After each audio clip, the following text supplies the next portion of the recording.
یہ جو آواز کی پچ کو اوپر اور نیچے لے جا رہا ہے، یہ تمہارے سمجھانے کے لیے اس کو بطور ٹول سمجھ کے اس طرح کر رہا ہے. میں تو وہ ہوں، نحن اقرب الیہ من حبل الورید، میں تو تمہاری شہرت سے بھی زیادہ نزدیک ہوں، میں تو اندر سے بھی تمہارے ساتھ رابطے میں آ سکتا ہوں. تو باہر سے تم میرا کلام سن رہے ہو، پر میرا اور تمہارا رابطہ تو اندر سے ہے. تو یہاں پہ جو لفظ قریب ہے، وہ اگر آپ عربی میں پڑھیں، قرآن سے پڑھیں، تو آپ کو نبی کے لبوں کی نسبت اور نبی کے سینے کی نسبت کی وجہ سے 40 نیکیاں ملتی ہیں. تو ہم کتنا استعمال کرتے ہیں لفظ قریب قریب قریب. میں نے بہت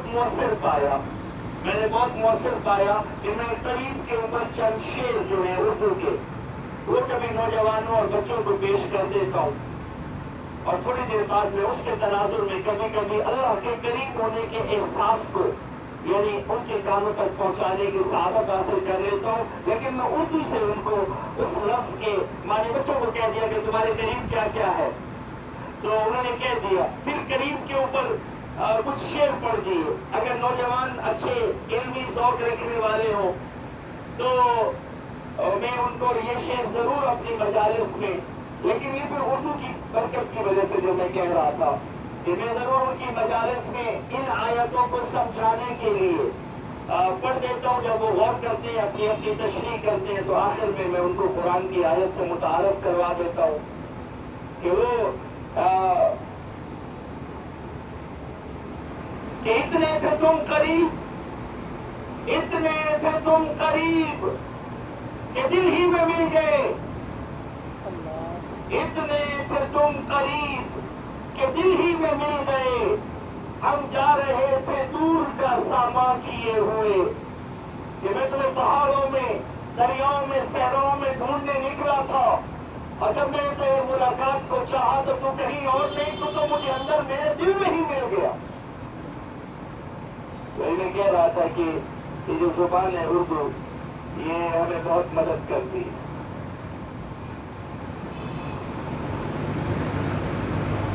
آپ کو پتہ جب آپ کا اور میرا ملنا ہوتا ہے تو اس میں نبی کے ممبر کے اوپر کوئی بھی چیز ہمیں فائدہ دینے والی ہو تو ہم اس کا تذکرہ کر لیتے ہیں.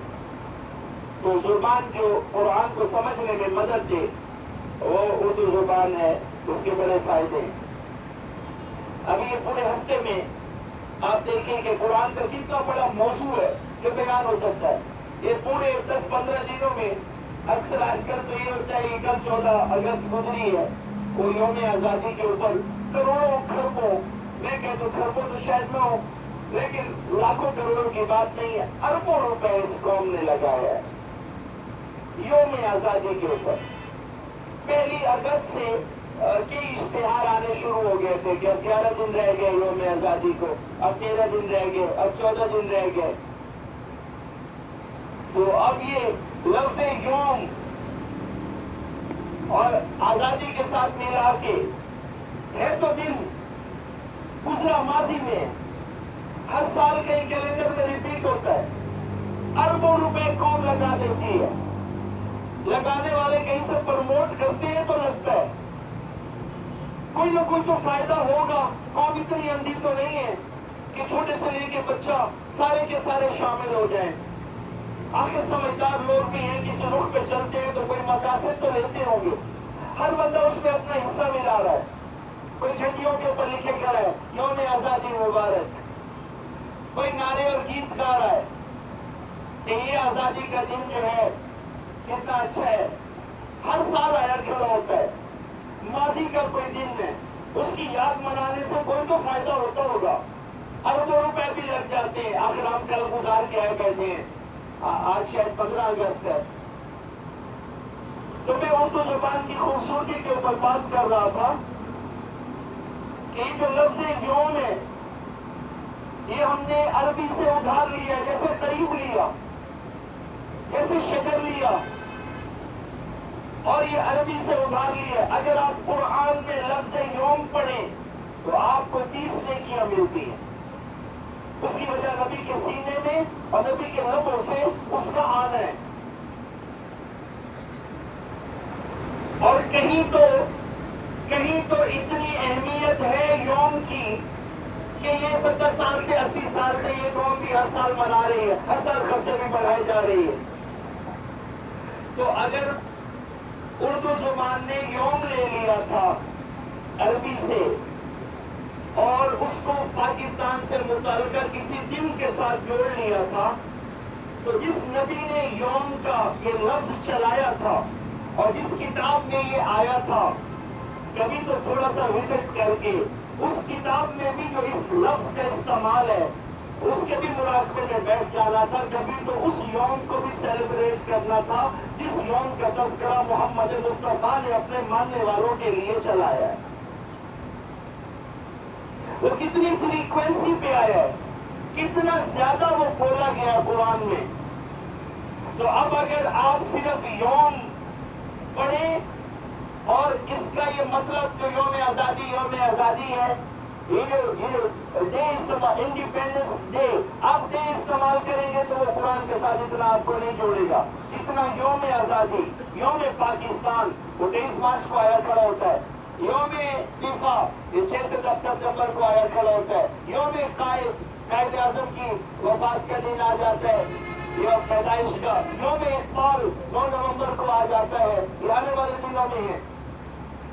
میں آپ سے یہ عرض کرتا ہوں کہ یہ اردو نے یوم تو لے لیا، لیکن بڑا فائدہ ہوتا ہے. میں کہہ رہا تھا آپ کو اردو زبان کے فائدے کی کہ کبھی کبھی یہ آدھا کام زبان کر دیتی ہے تو قوم کو قرآن کی طرف اشارہ کرتے ہوئے بڑی آسانی ہو جاتی ہے. میں یہ چاہ رہا ہوں کہ آج کی اس نشست میں اردو زبان کے تناظر میں اور 14 اگست کے یوم کو 14 دن منانے کے بعد، چلے وہ تو گزر گیا، آج 15 اگست کو بیٹھے ہیں. 15 اگست کا یہ جمعہ اور اس کے چند لمحے ہم اس یوم کے نام کر دیتے ہیں جس کے تذکرے کو پیارے محمد مصطفیٰ نے بطور امانت ہماری طرف بھیجا ہے. جو آیا ہے تو آج پڑھا جائے گا اور جس کو قیامت تک پہنچانا آپ کے ذمے ہے. ساتھ میں یہ بھی عقیدہ رکھنا پڑے گا کہ اگر ایک یوم اربوں روپے لگا کے آپ کی قوم منا رہی ہے تو کوئی فائدہ ہوگا. یہ تو سارے کہہ دیں کہ یہ یوزلیس ہے، سارے کہہ دیں کہ بیکار ہے. اس کا مطلب ہے اربوں روپے کو آگ لگا دی، اربوں روپے کو ضائع کر دیا. قوم فارغ ہے، قوم کو اپنے اربوں روپے کی اہمیت کا پتہ نہیں ہے. لیکن اگر اس کے پیچھے کوئی نہ کوئی عنوان کھڑا ہے اور وہ ہر سال آتا ہے اور ایک بڑی لکھی قوم اپنے بڑے بڑے دفاتر سے لے کے گھروں میں اور اداروں میں، ایجوکیشنل انسٹیٹیوشنز میں اور باقی اپنی مارکیٹوں میں اس دن کو سیلیبریٹ کرتی ہے، تو اس کا مطلب ہے سارے کے سارے پاگل ہونے سے رہے. کوئی نہ کوئی مقصد تو حاصل ہو رہا ہوگا اس یوم کے تذکرے سے کہ 14 دن اس کی سیلیبریشن میں جھنڈیاں، نام، سب کچھ ہو رہا ہے. ابھی تازہ نظروں سے گزرا ہے. تو اس کا مطلب ہے جس یوم کا تذکرہ وقت کے نبی نے کیا ہوگا اس کے تذکرے میں کتنی خیر ہوگی، اس کو پروموٹ کرنے میں کتنے بڑے بڑے مقاصد ہوں گے، اس کو سمجھنے میں کائنات کا کیا رنگ سمجھ آئے گا. جنہوں نے یوم ادھار لے لیا عربی سے، ان کو چاہیے کہ دنوں کو منانے کا یہ طرز بھی نبی سے ادھار لیں کہ دنوں کے منانے میں آپ کے دین نے آپ کو کیا رغبت عطا کی ہے. آئیے میں آپ کو اردو زبان کے ساتھ جو ہمارے تعلق کی آج میں گفتگو کر رہا تھا علوم کی دنیا میں، اس میں آپ کو یوم آزادی کے تازے لفظ یوم کے استعمال سے قرآن پاک کے یوم کی طرف لے کے جا رہا ہوں. میں اس میں اب سے لے کے جمعے کی نماز تک بہت زیادہ تشریح نہیں کروں گا.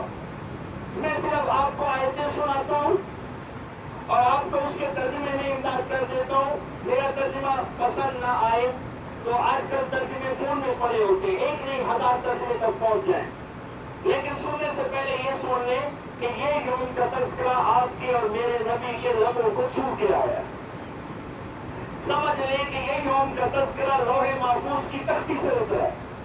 سمجھ لیں کہ یہ یوم کا تذکرہ آپ پہ آگے پہنچانا امانت ہے.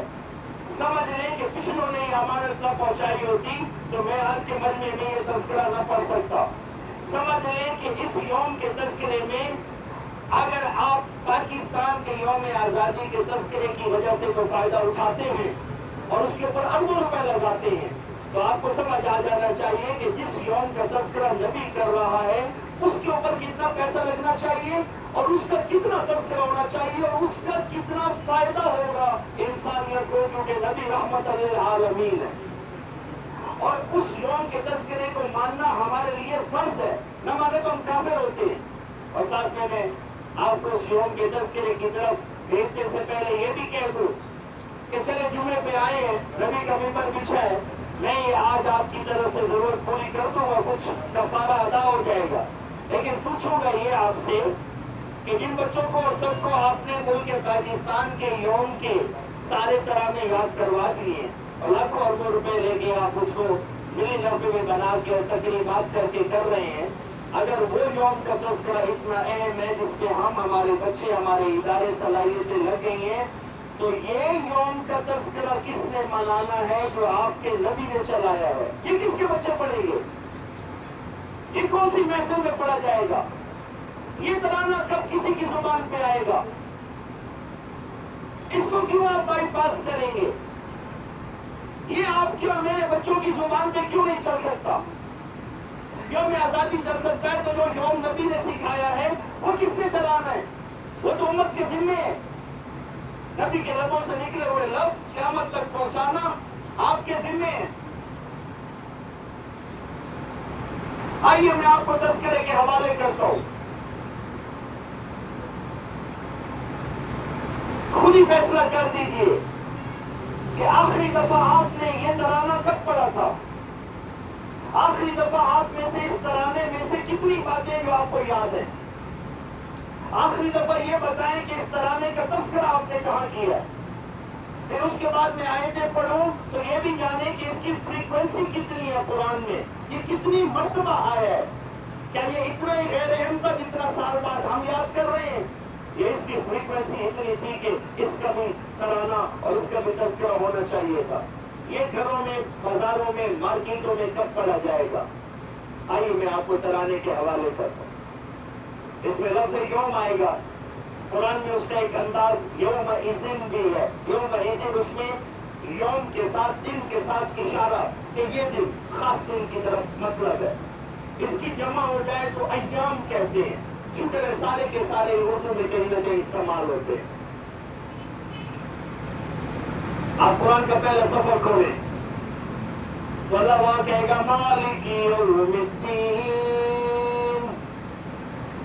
اتنا تو اہم ہے کہ قرآن کے افتتاحیے میں تیسری آیت میں آیا پڑا ہے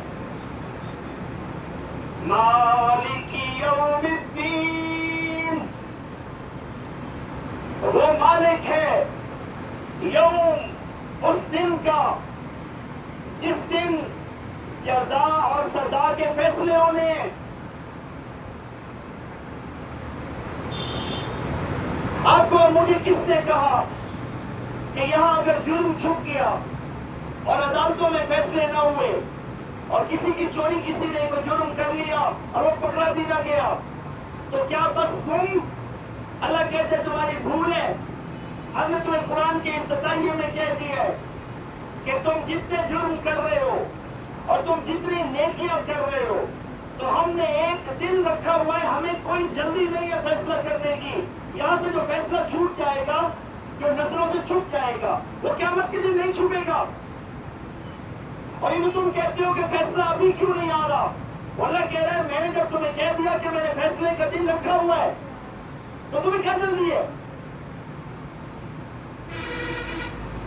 مالک یوم الدین، میں اس دن کا مالک ہوں جس دن جزا اور سزا کا فیصلہ ہونا ہے۔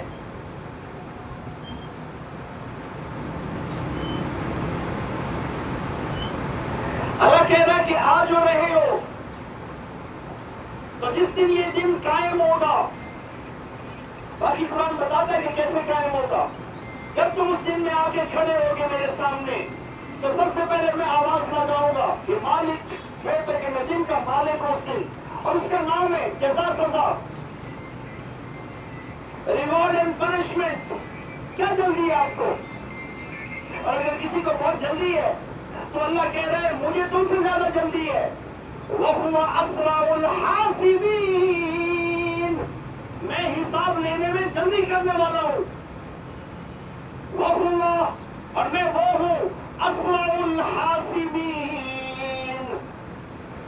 میں حساب میں جلدی کرنے والا ہوں، میں نے اس کی ڈیٹ مقرر کر دی ہے، میں نے اس کا دن رکھ دیا ہے، اور اس دن کوئی اور کام ہے ہی نہیں، یہی کام ہے۔ آپ نے کیسے سمجھا کہ فلسطین میں اور غزہ میں اتنے بچے بالا ہو گئے تو وہ یہاں کے انٹرنیشنل کورٹ آف جسٹس سے بچ جائیں گے اپنے طاقت اور ظلم کی وجہ سے؟ وہ یہاں سے اپنی طاقت کی وجہ سے کسی انصاف میں نہیں آ سکیں گے، لیکن اللہ کہہ رہا ہے کہ میرا جو انصاف کا دن ہے اس دن ان ظالموں میں سے کوئی نہیں بچ سکتا۔ اللہ کہہ رہا ہے آ جو رہے ہو، اور یہ میں آپ سے کہہ رہا ہوں ابھی یہ بیان سن لیں، یہی آواز آپ کو بہت جلد سنائی دینے والی ہے۔ جیسے تم آؤ گے اس دن اللہ کہتا ہے میں اعلان کروں گا لمن الملک اليوم، یہ اليوم آیا لمن الملک اليوم، آج کس کے دن کس کی بادشاہت ہے، یہ اعلان ہوگا لمن الملک اليوم۔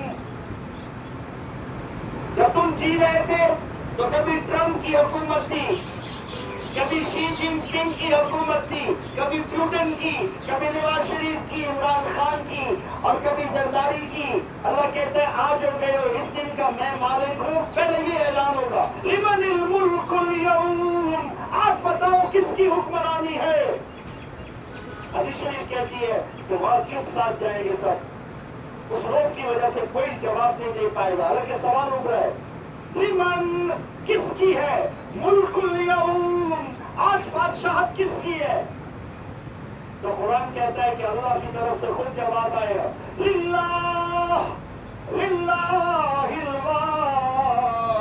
القہار، آج اکیلے قہار اللہ کی بادشاہت ہے۔